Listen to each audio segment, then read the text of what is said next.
Walang nanay ang nanaisin na lumaki ang kanyang mga anak na hindi buo ang pamilya. Matitiis niya ang pananakit at panluloko ng kanyang asawa para lang manatili silang buo at magkasama. Ikaw kapuso, hanggang saan ang kaya mong tiisin para lang manatili kayong buo ng iyong pamilya? Dear Papa Dudut, kung ang haligi ng tahanan ay handang maging matatag at magbanat ng buto, may bigay lamang ang pangangailangan ng pamilya. Ang ilaw naman ng tahanan ay handang gawin ang lahat ng sakripisyo at tanggapin ang sakit. Mapanatili lamang ang liwanag sa tahanan at makitang buo ang pamilya. Papa Dudo, tawagin niyo na lamang po ako sa pangalang Chari. Isa akong online seller, 32 years old at may 2 anak. Dito ako nakatira sa mga magulang ko sa Camarines Sur. Pareho na silang matanda at pareho ring mahilig makinig ng radyo. Alam ko na medyo tipikal ng nangyayari ang kwentong ibabahagi ko sa inyo ngayon. Pero kagaya ng ating mga kabarangay na nagpapadala ng sulat sa inyo ay gusto ko rin pong maging inspirasyon itong kwento ko at makapag-iwan ng aral sa mga nakikinig ngayon. Bago kami nagpakasal ng asawa kong si Steven ay napakarami na po naming pagsubok na pinagdaanan, Papa Dudut. Mga pagsubok na madalas ay paulit-ulit na lamang. Hindi ko nga alam kung pagsubok po ba talaga yon o hindi na. Dahil parang mga senyalis na yon na dapat noon pa lamang ay bumitaw na ako. Sa college nagsimula ang relasyon namin ni Steven. Sa unang taon pa lamang ay ilang beses na kaming nag-away at muntika nang maghiwalay ng dahil sa pambababae niya. Pero dahil mahal ko siya, palagi ko siyang pinapatawad sa tuwing sinusuyo niya ako.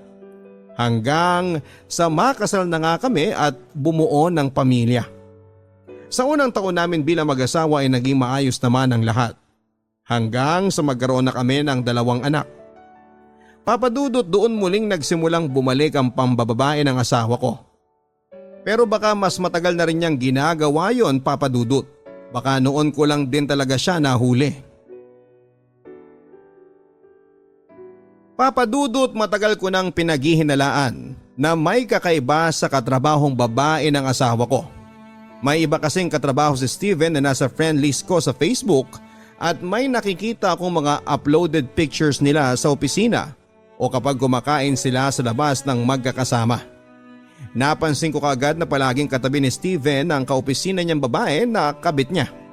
Hanggang sa nahuli ko na nga na totoo ang lahat ng hinala ko nang makita ko yon sa Facebook account niya. Hindi ko ugaling mag-check o makialam ng mga personal na gamit ng asawa ko, Papa Dudut. Pero nang araw na yon ay nagkataon lang na nahuli ko siya dahil ginamit ko ang laptop namin para sa isang project ng anak ko.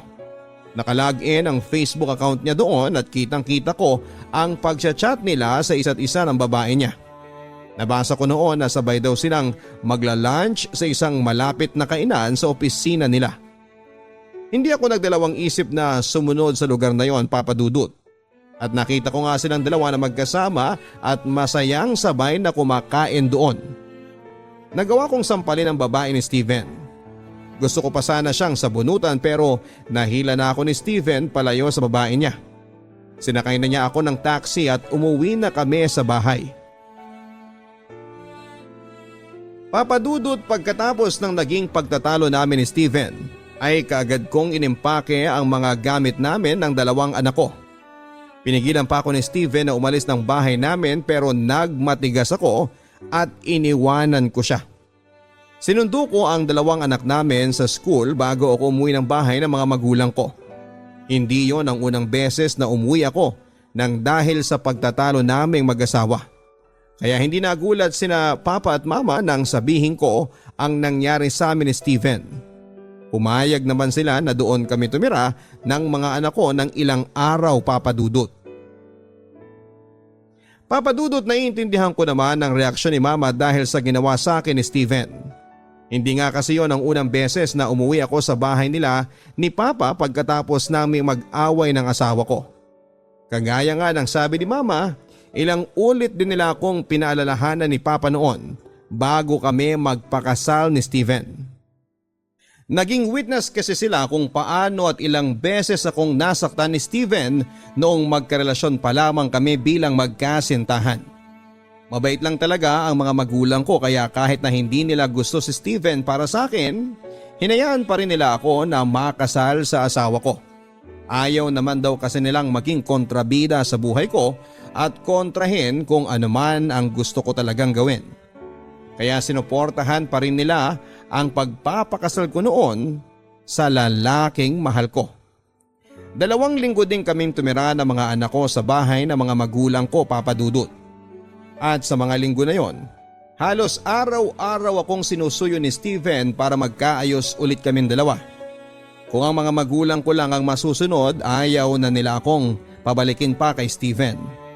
Kaya naman daw nila akong tulungan na suportahan ang pag-aaral ng mga anak ko dahil wala akong trabaho na mga panahon na yon. Pero dahil ayoko rin na lumaki ang mga anak ko na sira ang kanilang pamilya, pumayag na ako na magkabalikan kami ni Steven, Papa Dudut. Papa Dudut, nalaman ko mula sa isang katrabaho ni Steven na nag-resign na raw sa kumpanya nila ang kabit ng asawa ko. Nahiya siguro kasi kumalat din sa opisina nila na isa siyang kabit. Pinakita naman sa akin ni Steven na wala na siyang ibang kinalolokohan na babae dahil binigay niya ang password ng mga social media accounts niya sa akin. Pero dahil hindi ko nga ugali ang makialam na mga personal na gamit niya, hindi ko rin yon sinubukan na i-check pa. Siguro natatakot lang din ako na baka may iba pa akong makita at malaman kapag chinek ko ang social media account niya. May ilang buwan na lumipas noon na naging maayos naman ang relasyon naming dalawa.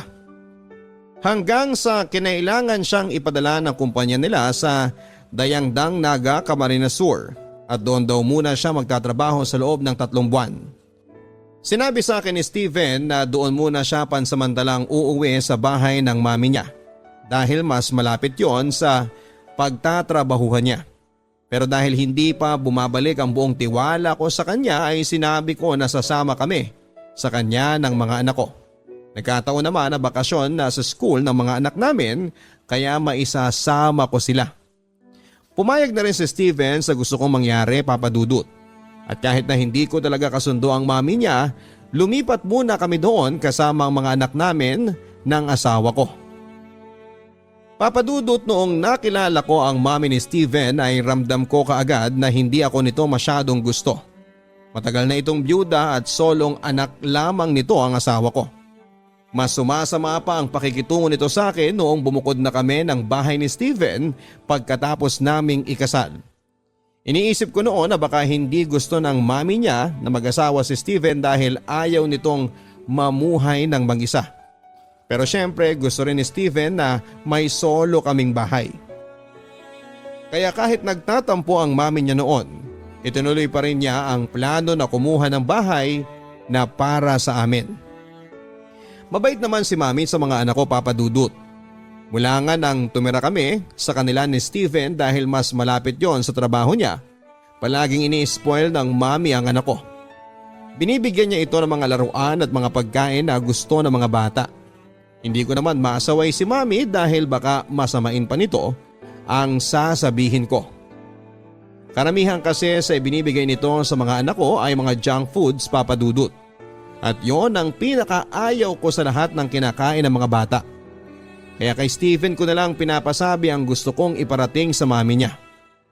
Sa unang buwan namin doon ay walang naging masyadong problema maliban sa mami ni Steven.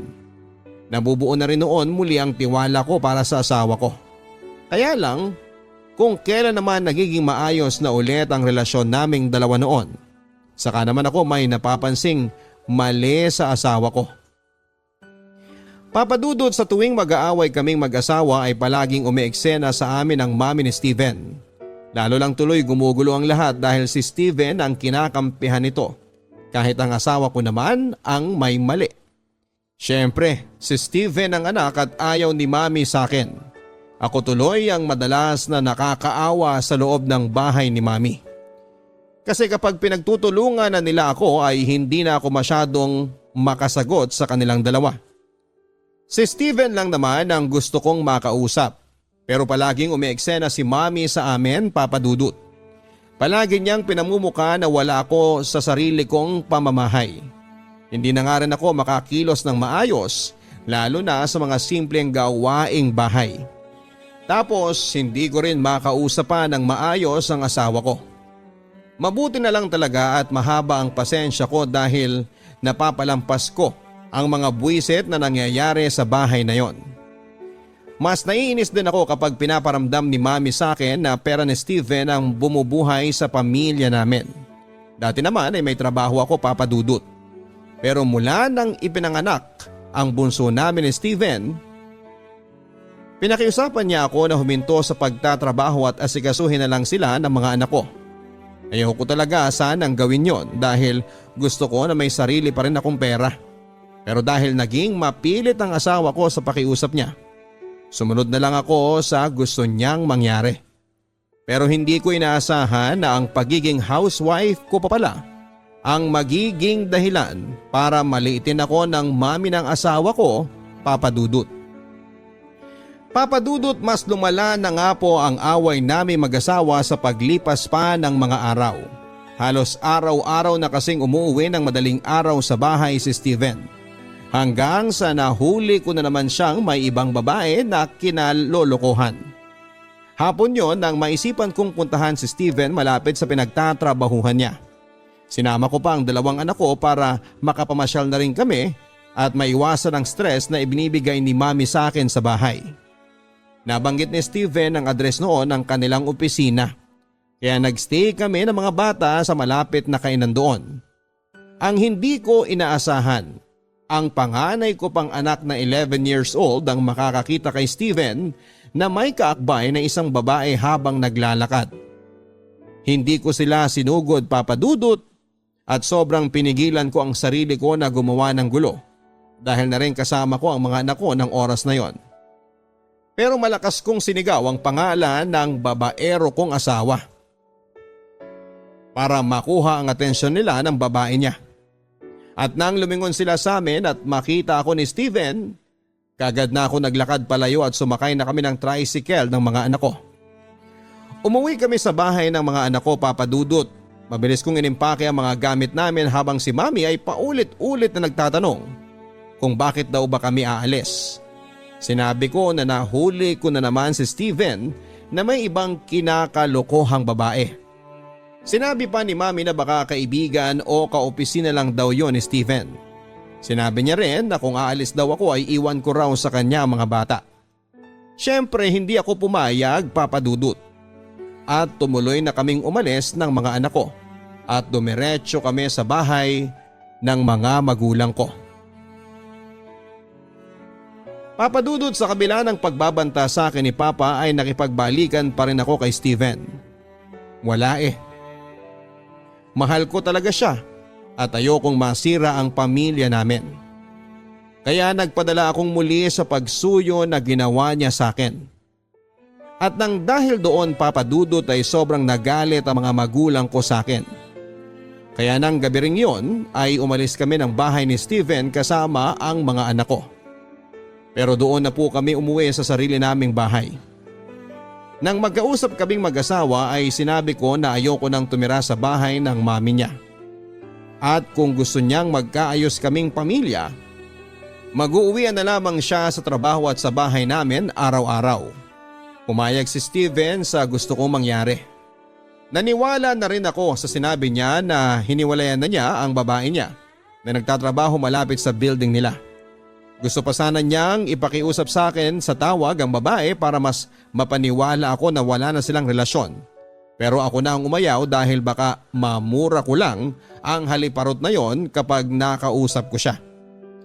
Mas maaga na rin umaalis ng bahay si Steven at medyo late nang nakakauwi dahil mas matagal ang biyahe niya. Kagaya ng usapan namin ay nagte-text siya sa akin kada 2 oras kapag hindi kami magkasama.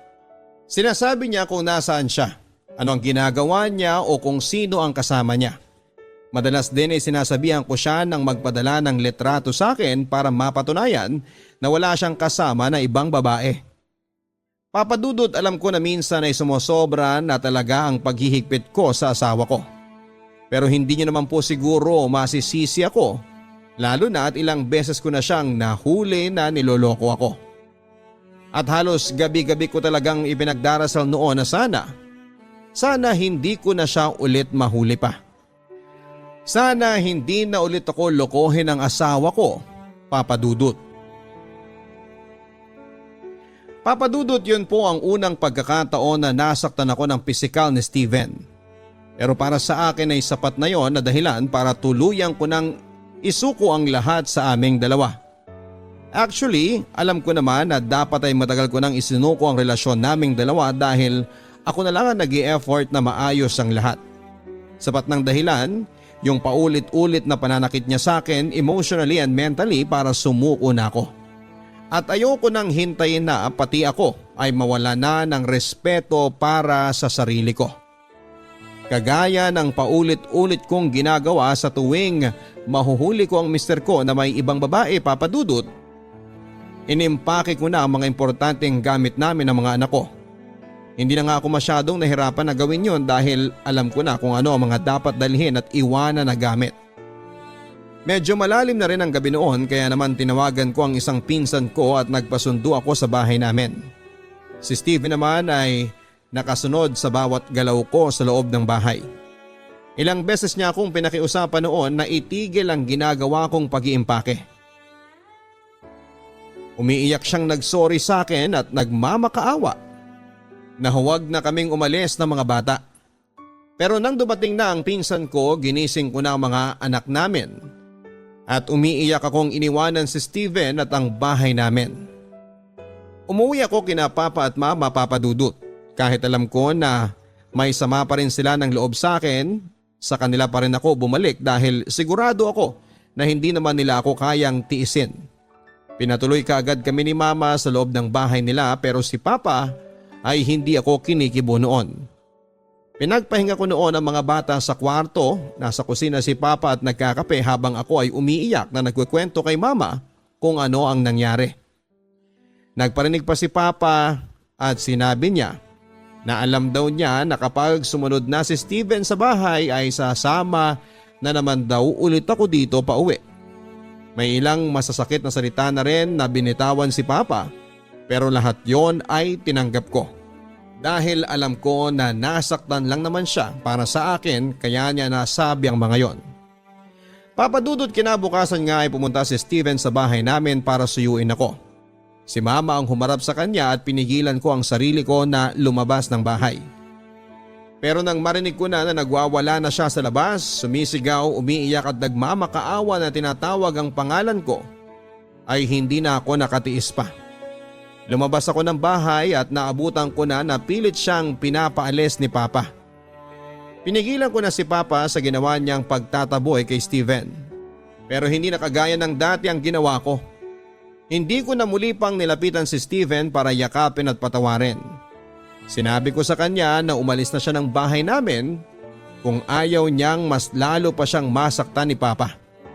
Lumuhod siya sa harapan ko, Papa Dudut, at niyakap ang mga binti ko habang umiiyak na humihingi ng tawad para daw sa mga naging kasalanan niya sa akin. Pero hindi na ako nagpadala pang muli sa kanya.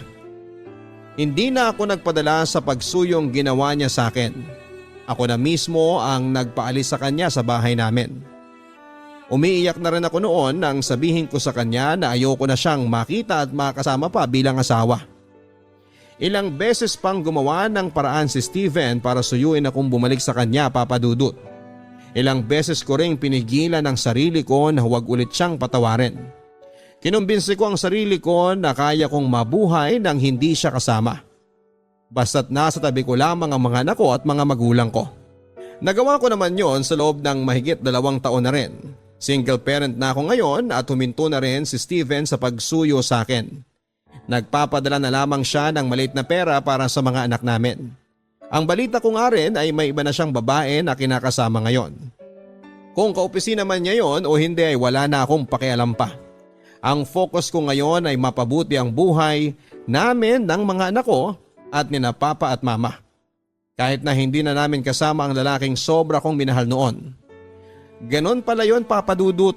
Mas magagawa mong mahalin ang sarili mo kapag itinigil mo ng gawing mundo ang taong mahal mo. Dahil ngayon, alam ko na kung paano mas pahalagahan ang sarili ko kesa sa ibang tao. Chari. Lahat tayo ay marunong mapagod lalo na pagdating sa pagmamahal.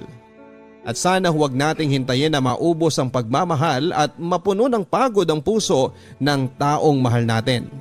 Dahil kapag nangyari yon ay hindi na nila tayo magagawa pang balikan. Alam ko na isang mahirap na desisyon ang ginawa ng ating letter sender na si Chari. Wala naman kasi siguro sa atin ang gustong lumaki ang anak natin na hindi buo ang kanilang pamilya.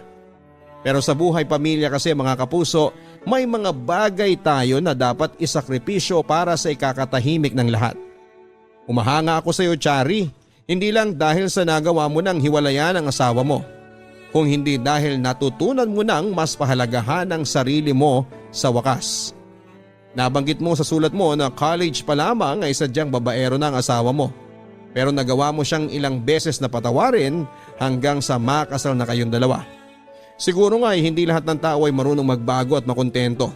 Meron talagang tao na paulit-ulit na manloloko at mananakit sa kapwa niya. Kaya dapat ay marunong din tayong kumilatis at tumimbang kung hanggang kailan ba tayo dapat na magpatawad. Kung kailan ba dapat tayo bumitaw na dahil nakakalimutan na nating mahalin ang ating mga sarili. Salamat sa iyo, Chari, sa pagbabahagi mo ng kwento ng buhay mo. Bago po tayo magsimula, may pakiusap po sa inyo si Papa Dudut na suportahan ang aking YouTube channel sa pamamagitan ng pagla-like, pag-share, pagpo-post ng mga comments at syempre ang pagsusubscribe. Manood din ang aking mga personal video vlogs. Ngayong araw na ito sa Papa Dudut Stories exclusive on YouTube. Dear Papa Dudut, isang magandang araw sa inyo at sa mga katulad kong avid listener ng inyong programa. Palagian po kaming nakikinig ni na Mama at ng mga kapatid ko sa inyong programa. At kung sakaling mababasa po ninyo ang storya ko ay tiyak na mapapakinggan din nila. Alam kong pagkatapos kong ibahagi itong kwento kong ito ay madami ang magagalit sa akin. Pero sana ay maunawaan ninyo. At mabigyan nyo din sana po ako ng payo. Ang storyang ibabahagi ko ay tungkol sa paglolo ko ng nobyo. Tawagin nyo na lamang po ako sa pangalang Tammy. Nagtatrabaho bilang isang office staff. Breadwinner sa pamilya since wala na ang papa ko. Naalala ko pa noon na nagtitinda pa kami para lamang may pangkain sa pang-araw-araw. At kahit papaano ay may pambaon sa eskwelahan. Papa Dudut, meron akong boyfriend na itago na lang natin sa pangalang Jordan. 5 taon na kami ngayon at sa 5 taon ng aming relasyon ay madami talagang pagsubok na nangyari. Nakilala ko si Jordan noong kami ay nasa kolehiyo dahil nagiging kaklase ko siya sa isang subject. Niligawan niya ako at sa 2 linggo niyang panliligaw ay sinagot ko siya. Masaya ang una at 2 taon namin bilang magkasintahan. Oo, hindi maiiwasan ang pag-aaway which is parte naman talaga ng relasyon na para kaming aso't pusa. Pero sa huli ay nagkakaayos din naman kami. Naaalala ko pa noon na pagkatapos ko siyang sagutin ay gusto niya agad akong ipakilala sa pamilya niya. Mapatunayan niya lang na seryoso siya sa akin. Ako naman ito dahil first mangyayaring ipakilala ako ay sobra akong kinabahan. At talagang tumanggi muna ako sa offer ni Jordan. Anniversary ng tito at tita ko ngayon. Sama ka sa akin para mapakilala na rin kita kina mami at daddy. Ha? Seryoso ba? Pero hindi pa ako ready, kinakabahan ako eh. Tsaka tingnan mo, nakapang PE uniform pa ako at pawis na pawis na ako. Mahal, mukhang gusgusin ako ngayon eh, nakakahiya, sa ibang araw na lang. Ano ka ba, okay lang yan at tsaka ayaw din ni mami ng maarte no? Kaya huwag ka na mag-inarte. Magiging close ka nun, sigurado ako. Papadudot, may mga naging boyfriend ako noon pero hindi tumatagal ng taon. Ewan ko din kung bakit. Si Jordan yung parang first ko sa lahat. First time na ipinakilala sa parents, first time gala kasama ang family niya, first travel ng kami lamang at syempre siya din yung nakauna sa akin. Naalala ko pa noon na sinundo niya ako sa bahay para sumama sa kanila sa probinsya nila sa kagustuhan din ng parents niya na kasama ako. Masasabi kong sa close ko lahat ng kamag-anak niya. Bukod sa marunong akong makisama ay sobrang bait ng buong angka nila. Ang sabi ni Mami, sunduin kita para makagala ka naman, hindi yung puro pagtitinda lang ang inaatupag mo. Huwag ka mag-alala, ipapaalam kita sa mama mo. Ha? Baka mapagalitan ako ni Mama. Alam mo naman yon, parang hindi mo kilala. Halos binugbog nga ako nung malaman niyang may boyfriend na ako. Ayaw pa kasi talaga nun na magka-boyfriend ako at baka daw maaga ako mag-asawa. Tapos, isasama mo pa ako sa probinsya ninyo? Hindi akong bahala at saka 2 araw lang naman tayong mawawala Iuwi din kita. Sige na nga. Mapagalitan ako, mapagalitan. Papadudot, kadamay ko si Jordan sa lahat ng bagay. Sinusuportahan niya ako at pag kailangan kong maglabas ng hinaing sa buhay ko, ay siya ang nagiging shoulder to cry on ko. Handa siyang makinig palagi sa akin. Naalala ko pa noong panahon ng OJT ko habang nag-aaral, ay sadyang kulang yung baon ko. 60 pesos kasi yon para sa maghapon kaya hinahatiran niya ako ng tanghalian pag nasa OJT na ako. Hanggang sa graduate na ako ay nasa tabi ko siya. Kasama siya sa graduation ko. Hindi kami sabay gagraduate since nauna ako ng 1 taon sa kanya. Naging kaklase ko lang siya noon para makumpleto ko ang mga subjects ko since transfer ako. After ng graduation ko ay naghanap na ako ng trabaho. Dahil baon na kami sa utang at sobrang hirap ng buhay. Nabuhay ko ang pamilya ko at nabayaran ng unti-unti ang mga utang dahil ang unang trabaho ko noon ay sa isang BPO.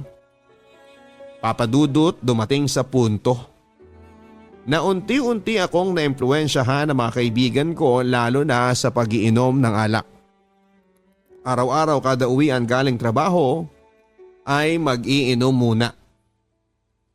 Natuto akong magsinungaling kay Jordan na umuwi agad ako pagkatapos ng trabaho. Pero ang katotohanan ay nagiinom pa ako kasi ayaw kong mag-away kami. Ayaw niya kasing nagiinom ako. Ang nangyari is kung saan-saan ako pumupunta para lang mag-inom. Mahal, kumusta ang work mo? Nakauwi ka na ba? Sorry hindi kita nasundo kahit sa palengke man lang.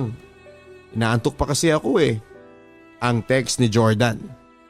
Okay lang mahal, nakauwi naman ako ng maayos. Huwag kang mag-alala, pahinga ka na, may pasok ka pa sa school mamaya. Nagpapaantok na rin naman ako Reply ko naman sa kanya. Pero ang totoo ay nasa inuman pa ako that time. Salungat ang mundo namin ni Jordan. Ang araw ay gabi ko. At ang gabi ay araw sa akin.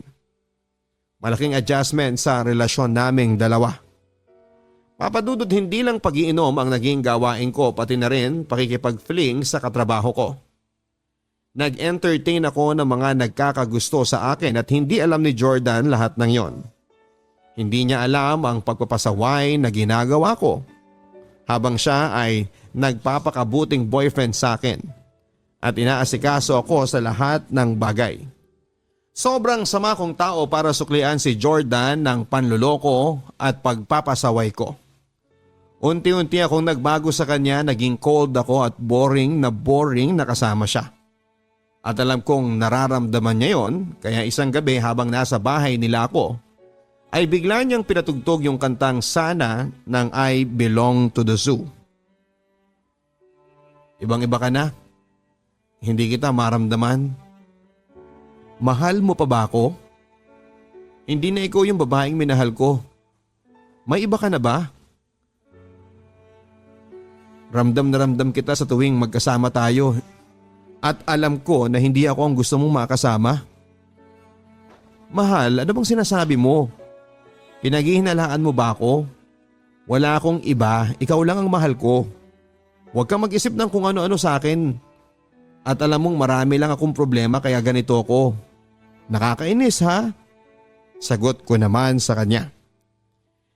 May nabasa ako sa messenger mo na nai-issue ka sa isang katrabaho mo at sinasabing naging kayo? Totoo ba yon? Hindi nila masasabi yon, mahal, kung hindi nila nakikita. Hindi totoo yon, mahal. Huwag kang maniniwala sa kanila.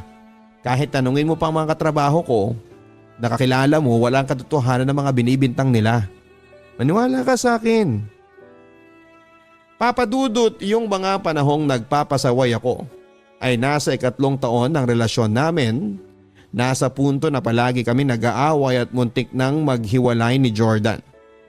Kaya naniniwala ako na may sumpa sa 3 years, 5 years, 7 years na relasyon na sinasabi ng iba. Papadudot, pagkatapos namin mag-usap ay natauhan ako. Nakonsensya ako kaya kahit labag sa loob ko ay nag-resign ako. Mapanatag lang ang loob ng boyfriend ko. At nagsimula akong magbagong buhay at talikuran lahat ng pagkakamaling ginawa ko. Lumipas nga ang taon at nagpakabait muli ako. Umiwas sa mga dapat iwasan at nagpakabuting girlfriend. Kaya si Jordan ay ganoon din siya. Ginawa niya akong prinsesa at palagi niyang inaasikaso. Papadudot, ngayon ay nasa 5 taon na kami ni Jordan bilang magkasintahan. At eto na naman ako. Nagpapasaway at bumalik sa pagpapasaway nang wala siyang nalalaman. Ewan ko ba? Bakit ko nagagawa yon sa kabila ng lubos niyang pagmamahal sa akin at pag-aasikaso at pagbibigay ng lahat ng bagay na gusto ko. Eto ako nagloloko na naman sa kanya. Nagiinom na naman ako nang wala siyang alam, and worst, may kabit ako na itago na lang natin sa pangalang Franco. Oo, tama po ang mga narinig ninyo. May kabit ako. Single siya at pumayag siya sa setup namin kahit alam niyang may boyfriend na ako at alam niyang 5 taon na kami ni Jordan. Ganon ako kamahal ni Franco. Paano kami nagkakilala? Sa inuman at tropa siya ng tropa ko. Unang beses ko siyang nakainuman ay nagchat agad siya sa akin sa messenger after ng inuman. Thank you sa jamming ha, sa uulitin. Thank you din sa uulitin, sagot ko naman. Anong oras na? Hindi ka patulog? Hindi ka ata nalasing eh, tanong ni Franco. Hindi, nasa mood kasi akong mag-inom kaya ganito ako, hindi ako nalasing. Ang lakas naman pala, hindi ko akalaing re-replyan mo ko. Bakit naman hindi? Reply ko sa kanya. Papadudot, nagpatuloy kami sa chat ni Franco halos araw-araw. Minsan sinusundo na rin niya ako sa trabaho at ang pinsan ko lang ang nakakaalam na may something sa amin. Isang araw habang nagiinom kami sa bahay ng pinsan ko ay doon ay may nangyari sa amin. Maniwala kayo at sa hindi ay pumalag ako at umayaw. Pero dahil na rin sa alak at tawag ng laman ay bumigay ako sa mga halik ni Franco. Naulit na may nangyari sa amin ni Franco to the point na nag-check-in pa kami. Kapag may pang check-in o di kaya minsan ay sa mismong bahay pa nila kami gumagawa ng milagro. Ano, after work mo, tara? Diretso na tayo sa check-in para makasama naman kitang magdamag. Chat sa akin ni Franco. Sige, ikaw ang bahala. Gusto mo yan eh. Reply ko. Ako lang bang may gusto? Sige na, oo, gusto ko din. Tatampo pa siya, no? Reply ko naman kay Franco. Papadudot, aminado ako na hinahanap-hanap ko si Franco, lalo na pagdating sa sex. Iba kasi siya kumpara kay Jordan. Magaling siyang magromansa ng babae kaya talagang pumapayag ako kahit napakakomplikado ng sitwasyon namin since kilala din siya ng mga taong nasa paligid namin. Ang mali ay hindi nila alam na may namamagitan sa amin. Papadudot, hanggang ngayon ay kami pa rin ni Franco at walang alam si Jordan. Pumapayag si Franco na maging pangalawa kasi umaasa siyang pipiliin ko siya sa bandang huli. Sobrang mahal niya ako to the point na gusto na niya akong ipagdamot at ipaglaban ang relasyong pilit naming tinatago. Palaging sinasabi ni Franco na sobrang mahal na niya ako at hindi na niya kayang mawala ako. Palagi din niyang sinasabi na paano siya sa bandang huli kung sakaling iwan ko siya. Wala akong masabi, Papa Dudut, kapag sinasabi ni Franco ang mga ganong bagay. Papa Dudut, mahal ko si Jordan at hindi ko kayang mawala siya pero napamahal na rin sa akin si Franco. Hindi ko na alam ang gagawin ko. Gusto ko nang tapusin kung ano man ang meron sa amin ni Franco pero parang hindi ko pa kaya. Ayoko ding mawala siya sa buhay ko. Si Jordan kasi alam kong siya na ang future ko. Alam kong madaming galit sa akin ngayon pagkatapos mapakinggan ang aking storya. Alam ko din na walang lihim na hindi mabubunyag at lahat ng kasalanang nagawa ko ay tiyak na may balik sa akin. Hanggang dito na lamang, lubos na gumagalang at nagpapasalamat sa iyo, Papa Dudut, Tami. Tukso. Ang tukso ay nandyan lang sa tabi-tabi. Nasa tao lang yan kung matibay siya. Alam niyo mga kaibigan, part talaga ng isang relasyon ng pagkakaroon ng tukso. Alam ko na madami pang iba dyan na may dahilan na mas malalim. Eto lang yan. When we enter into a relationship, we must commit. Be responsible and be matured. Don't cheat. At doon sa mga ibang tao, pag alam nyo na taken na, huwag nyong patulan. Konting delikadesa naman. Pero mga kaibigan, bakit nga ba naghahanap ng ibang boyfriend o GF kahit nasa relationship na sila at may commitment na? Siguro kasi nagsasawaan na sila sa isa't isa, boring ang routine, o di naman kaya itinatabad na sa relasyon. Alam po ninyo maraming possibilities yan. Malamang na nakita na nila sa iba yung sweetness na hinahanap nila na wala sa partner nila. Yung sarap ng pakikipag-sex sa iba na hindi nakuha sa boyfriend nila. Nung time na down sila at kailangan nila ng masasandalan, nandun yung ibang tao para pasayahin sila. Kaya dapat try to keep fire burning in your relationship. Dapat kahit na anong mangyari, hindi pa rin mawawala sa inyo yung mga surprise moments para may kilig factor pa rin kayo. And always remember na kapag satisfied sa relasyon ng partner mo, hindi na yan maghahanap pa ng iba para punan yung pagkukulang mo. Ang advice ko sa ating sender na si Tabi, hanapin mo yung mga bagay na nagpakilig sa inyong dalawa ni Jordan before. Tulad ng sinasabi mo, si Jordan ang nakikita mo sa future mo. Baka naman si Franco ang nagbibigay lang sa iyo ng leisure time sa ngayon. Iba yung lalaking magiging karelasyon for the rest of your life, ha? Iba din yung lalaking panandalian lang. Try to analyze the situation. Pagkumparahin mo kung sino nga ba ang nararapat na para sa iyo. Hanggang sa muli, ako po si Papa Dudut sa online exclusive show na Papa Dudut Stories. Huwag kalimutan na pinutin ang notification bell and subscribe button. Maraming salamat po.